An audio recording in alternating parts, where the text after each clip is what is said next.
রাতের অন্ধকারে ট্রেন ছুটে চলছে নির্জন রেলপথ ধরে। চাকার একঘেয়ে শব্দ, টকটক টকটক, বগির ভেতর প্রতিধ্বনিত হচ্ছে।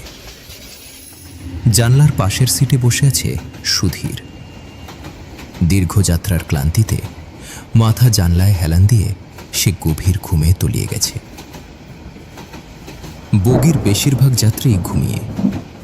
চারদিকে শুধু ট্রেনের ছুটে চলার শব্দ, আর বাইরে মাঝে মাঝে বজ্রপাতের গর্জন ভেসে আসছে।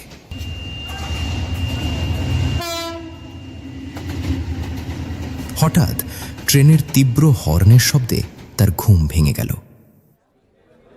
বাইরে তাকাতেই তার চোখে পড়ল একটি পুরনো সাইনবোর্ড। সেখানে বড় বড় অক্ষরে লেখা পলাশপুর স্টেশন। আরে, ট্রেন তো পলাশপুর স্টেশনে চলে এসেছে। তাড়াহুড়ো করে ব্যাগটি কাঁধে তুলে ট্রেন থেকে নেমে পড়ল সুধীর। ফাটল ধরা প্ল্যাটফর্ম, আগাছায় ভরা চারদিক, মরিচা ধরা টিনের ছাউনি আর খসে পড়া দেয়াল। পুরো স্টেশনটাকে পরিত্যক্ত মনে হচ্ছে। ছোটবেলায় মামার বাড়িতে আসার সময় এই স্টেশন ছিল জমজমাট। লোকজনের ভিড়, চায়ের দোকান আর নানা কোলাহলে মুখর থাকত চারপাশ। কিন্তু এখন সবকিছু নিস্তব্ধ। পুরো স্টেশনে একটা মানুষও চোখে পড়ছে না। আমি কি কোনো ভুল স্টেশনে নামলাম? হয়তো সরকারি কোনো হাতের ছোঁয়া বহুদিন পড়েনি, তাই এমন জীর্ণ অবস্থা। সুধীরের কথা শেষ হতেই ট্রেনটি হুইসেল বাজিয়ে ধীরে ধীরে স্টেশন ছেড়ে চলে গেল।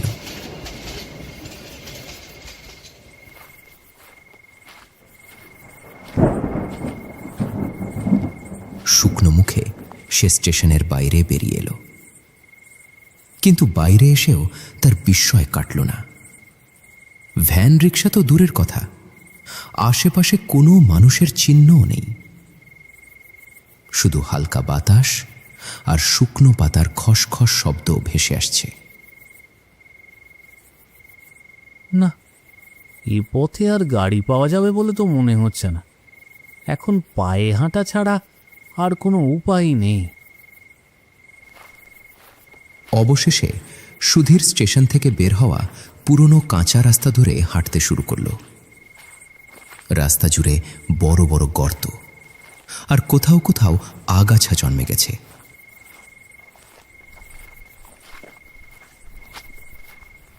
হাঁটতে হাঁটতে সে খেয়াল করল এতক্ষণেও কোনো মানুষের দেখা মেলেনি। না কোনো কৃষক, না কোনো পথচারী। চারপাশে শুধু অস্বাভাবিক নীরবতা।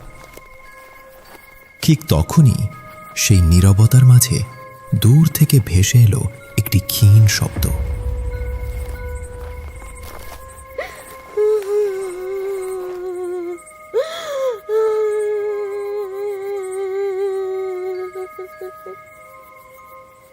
মনে হলো যেন কেউ খুব ধীরে ধীরে কাঁদছে। সুধীর থেমে গিয়ে চারপাশে তাকালো। অন্ধকার রাস্তার দুই পাশে শুধু বিশাল বিশাল গাছ আর অদ্ভুত এক শোঁ শোঁ শব্দ। কেউ আছেন? কিন্তু চারপাশে শুধু নীরবতা। যেন একটু আগের কান্নার শব্দটি কখনো ছিলই না। সুধীরের বুক কেঁপে উঠল। সে আর এক মুহূর্ত সেখানে দাঁড়িয়ে থাকার সাহস পেল না। দ্রুত সামনে এগিয়ে যেতে লাগলো।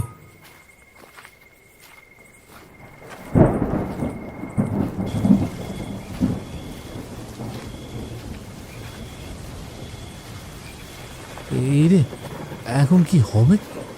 আশেপাশে তো আশ্রয় নেবার মতো তেমন কিছুই দেখছি না।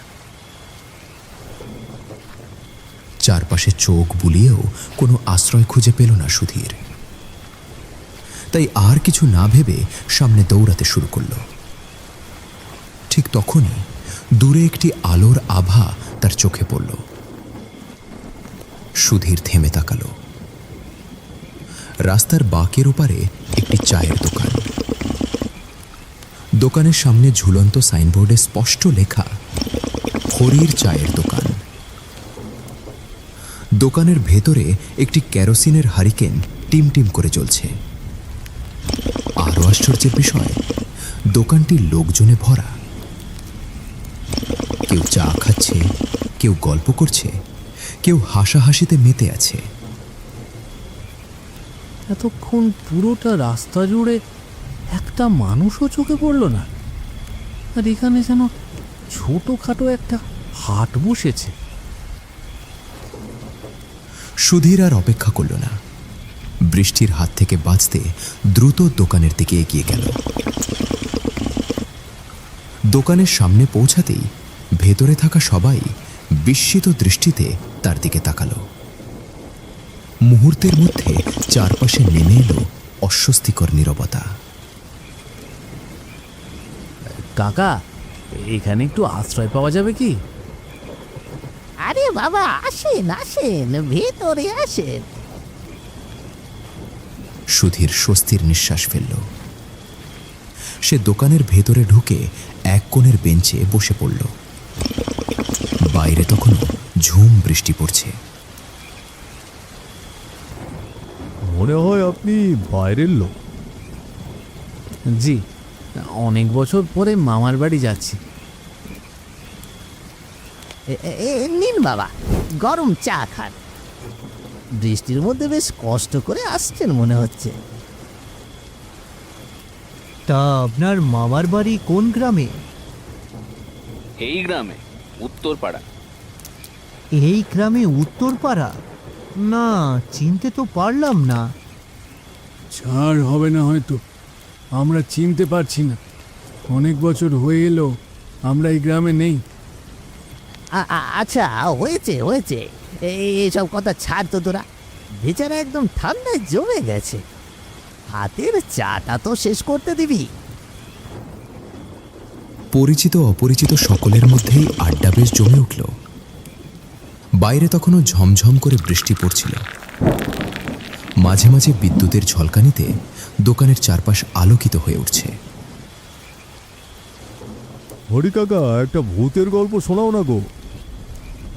রঘুদা, তুমি আবার শুরু করলে? এই রোজ রোজ একই গল্প শুনতে কার ভালো লাগে বলো তো? সুধীরও মুচকি হেসে বলল, গল্প শুনতে আমার ভালোই লাগে, বলুন শুনি। আজ থেকে কয়েক বছর আগের ঘটনা। সেদিন রাতে এই রকমই বৃষ্টি পড়ছিল। দোকানের ভেতর হঠাৎ অদ্ভুত নীরবতা নেমে এলো। সুধীর সহ দোকানে উপস্থিত সকলে মনোযোগ সহকারে হরিকাকার গল্প শুনতে লাগলো। তারপরে কি হয়েছিল? এতক্ষণের হাসি মাখা মুখখানা হঠাৎ করেই যেন শুকিয়ে গেল। তারপরে ধীরে ধীরে শান্ত গলায় সে বলল, হঠাৎ আকাশ ফেটে যাওয়ার মতো একটা তীব্র বজ্রপাতের আওয়াজ হলো। ঠিক সেই মুহূর্তে বাইরেও একটি বজ্রধ্বনি শোনা গেল। সুধীর অনিচ্ছা সত্ত্বেও কেঁপে উঠল। বজ্রপাতটা সোজা পড়ল সেই দোকানের ওপর। এত শক্তিশালী ছিল যে মুহূর্তের মধ্যেই পুরো দোকান আগুনের ভেতরে তলিয়ে যায়। যারা ভেতরে বসেছিল তাদের কেউ বের হওয়ার সুযোগ পেল না। নিজের অজান্তেই দোকানদারের চোখ দিয়ে গড়িয়ে পড়ল এক ফোঁটা পানি। সে এতটা আকুতি নিয়ে কথাগুলো বলছিল যেন ঘটনাটি তার সাথে ঘটা। সে ধীরে ধীরে মাথা নাড়ল। কথাগুলো শুনে সুধীরের গায়ে কাঁটা দিল। সে চারপাশে তাকালো। দোকানের ভেতরে বসে থাকা লোকগুলোও অদ্ভুত চুপচাপ। দোকানদার এবার সুধীরের চোখের দিকে তাকিয়ে বলল, তারপর থেকে গ্রামের লোকেরা বলে ওই রাতের মৃত মানুষগুলো এখনো প্রতি বৃষ্টির রাতে ফিরে আসে সেই চায়ের দোকানে। মেতে ওঠে আবার সেই হাসি আড্ডায়। মানে? সুধীরের বুক ভেতরে ধরফর করতে লাগলো। গল্পটা শোনার পরে কেন জানি এতক্ষণের হাসি ঠাট্টার মুখগুলোর ভেতরে ভেসে উঠল এক অদ্ভুত গাম্ভীর্য। সবাই চুপচাপ এক দৃষ্টিতে তাকিয়ে রইল সুধীরের দিকে। কে ভয় পাইলেন বাবা? এমন পরিস্থিতিতে দোকানদারের হাসিটা বিদ ঘুটে মনে হচ্ছিল সুধীরের কাছে। আপনি কি মজা করছেন আমার সাথে? ভূতের কথা শুনলে তো সবারই ভয় পাওয়ার কথা। এই কী সব আবোল তাবোল বলছেন কাকা? সব ভূতই মানুষের ক্ষতি করে। না না, এটা কোনোভাবেই সম্ভব নয়। সুধীরের কথা শেষ হতেই হঠাৎ এক কর্কশ কণ্ঠের চিৎকার ভেসে এলো। হরি কাকা যা বলেছে তাই সত্য, তুমি এত বেশি কথা বলছো কেন? হঠাৎ হাসিমাখা মুখ থেকে এমন রাগী মানুষ বেরিয়ে আসবে সুধীর তা একদম আশা করেনি। এমন রুক্ষ ব্যবহারের কারণ তার কাছে বুঝে এলো না। আপনি এভাবে কেন কথা বলছেন? আমি এতদিন ভূত সম্পর্কে যা শুনেছি তাই তো বলছি। সুধীরের কথা শেষ হতেই হঠাৎ তীব্র বজ্রপাতের শব্দ ভেসে এলো, আর সেই আলোর মুহূর্তেই দোকানের ভেতরটা আলোকিত হয়ে উঠল। সেই আলোয় সুধীর হঠাৎ দেখল তার সামনে বসে থাকা লোকগুলোর মুখ অস্বাভাবিক ফ্যাকাশে। কারো চোখের মনি নেই, কারো গালের চামড়া পোড়া দাগে ভরা। দোকানদারের হাতের চামড়াও যেন আগুনে ঝলসানো, চোখ দিয়ে বেয়ে পড়ছে তাজা রক্ত। সুধীর আতঙ্কে বেঞ্চ থেকে উঠে দাঁড়ালো। এসব কি? দোকানদার ঠান্ডা গলায় উত্তর দিল, কারণ বাবা, সেই বজ্রপাতে মারা যাওয়া মানুষগুলো আমরাই ছিলাম।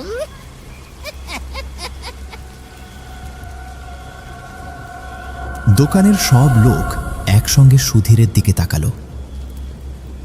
তাদের ঠোঁটে ধীরে ধীরে ফুটে উঠল এক অস্বাভাবিক ভীতিকর হাসি।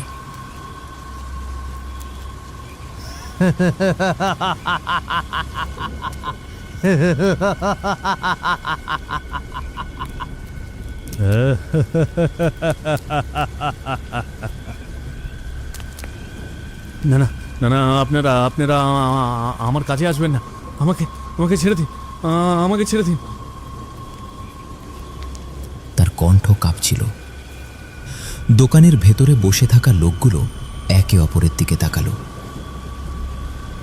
ভয় পেও না বাবা, আমরা কারো ক্ষতি করি না। ভয় পাবো না মানে? আপনারা তো মানুষই না। সুধীরের চোখে মুখে আতঙ্ক স্পষ্ট। সে বাইরের দিকে তাকালো, মনে হচ্ছিল এখনই দৌড়ে পালাবে। তুমি যদি আমাদের কথা বিশ্বাস না করো তাহলে এখান থেকে চলে যেতে পারো, আমরা তোমাকে আটকাবো না। জীবিত থাকতে আমরা যেমন মানুষ ছিলাম, মৃত্যুর পরেও তেমনই আছি। পথ হারানো কাউকে আমরা কষ্ট দিই না। কথাগুলো শুনেও সুধীরের ভয় কমল না। ঠিক তখন দোকানের এক কোণে বসে থাকা পোড়া চেহারার লোকটি বলে উঠল, এখান থেকে সামান্য একটু পথ এগোলেই একটা পুরনো বট গাছ পড়বে। বট গাছের নিচে একটা গরুর গাড়ি দাঁড়িয়ে আছে, গাড়োয়ানও আছে। সে রাতের বেলা যাত্রী নিয়ে গ্রামের দিকে যায়। গরুর গাড়ি? হ্যাঁ, তুমি তার সঙ্গে বাকিটা পথ যেতে পারবে। তোমার মামার বাড়ির রাস্তা সে ভালো করেই চেনে। বাইরে তখনও ঝমঝম করে বৃষ্টি পড়ছে। সুধীর শান্ত গলায় বলল, আমি কি আমি কি সত্যি নিরাপদে যেতে পারবো? ভয় মানুষকে ভুল পথ দেখায়। সাহস রাখো, সামনে এগিয়ে যাও। সুধীর ধীরে ধীরে মাথা নাড়ল। বের হওয়ার আগে একবার পেছন ফিরে তাকাতেই দেখল দোকানের সবাই তার দিকে তাকিয়ে আছে। তবে এবার তাদের মুখে কোনো হাসি নেই, আছে অদ্ভুত এক বিষণ্ণতা। আর এক মুহূর্তও দাঁড়াল না সুধীর। বৃষ্টির মধ্যেই দ্রুত হাঁটতে শুরু করল। কিছুক্ষণ পর দূরে একটি বিশাল বটগাছ চোখে পড়ল। গাছের নিচে সত্যিই একটি গরুর গাড়ি দাঁড়িয়ে আছে। গাড়ির ওপর টিমটিম করে জ্বলছে একটি হারিকেন, আর সামনের আসনে বসে আছে এক বৃদ্ধ গাড়োয়ান। সুধীর কাছে যেতেই বৃদ্ধ লোকটি বলল, চায়ের দোকানের লোকেরাই তোমাকে পাঠিয়েছে, তাই না? সুধীরের বুকের ভেতর আবার ধক করে উঠল, কারণ সে এখনো বৃদ্ধকে নিজের পরিচয় পর্যন্ত দেয়নি। সুধীর কোনো কথা বলল না। সে চুপচাপ গরুর গাড়িতে উঠে বসল। বৃষ্টির ফোঁটাগুলো তখনও পড়ছিল টুপটাপ করে। গাড়ি চলতে শুরু করতেই সুধীর আর চুপ থাকতে পারল না। আচ্ছা, আপনি ওই দোকানের বিষয়ে কি জানেন বলুন তো? অনেক বছর আগে ওই জায়গাতেই একটা চায়ের দোকান ছিল। এক বর্ষার রাতে ভয়ঙ্কর বজ্রপাত হয়েছিল। দোকানদার সহ ভেতরে থাকা সবাই মারা যায়।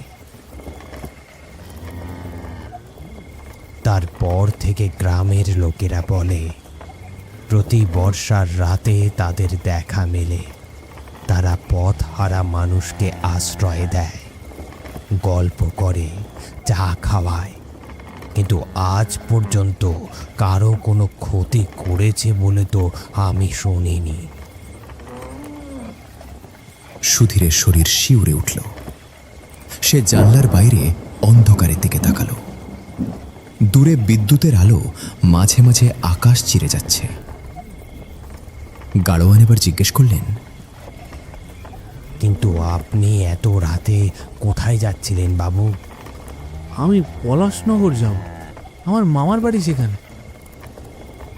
কথাটা শুনে বৃদ্ধ গাড়োয়ান হঠাৎ গরুর লাগাম টেনে ধরলেন। তারপর বিস্মিত চোখে সুধীরের দিকে তাকিয়ে বললেন, পলাশনগর? জি। তাহলে তো আপনি ভুল জায়গায় নেমেছেন। ভুল জায়গায়? হ্যাঁ, আপনি পলাশনগর না, পলাশপুর স্টেশনে নেমেছেন। নাম দুটো প্রায় একই রকম বলে অনেকেই ভুল করে। সুধীর হতভম্ব হয়ে গেল।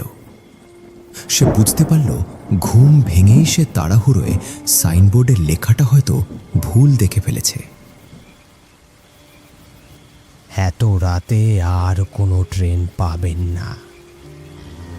তাহলে এখন কি করব? বৃদ্ধ মৃদু হেসে বললেন, আজ রাতটা আমার বাড়িতে কাটিয়ে দিন। সকালে আপনাকে স্টেশনে পৌঁছে দেব, তখন পলাশনগরের ট্রেন ধরে চলে যাবেন। সুধীরের আর কোনো উপায় ছিল না। সে বৃদ্ধের প্রস্তাবে রাজি হয়ে গেল। ছোট্ট একটি ভুলের কারণে আজকের এই রাতটি সুধীরের কাছে হয়ে থাকবে চিরদিনের স্মরণীয় রাত। প্রিয় বন্ধু,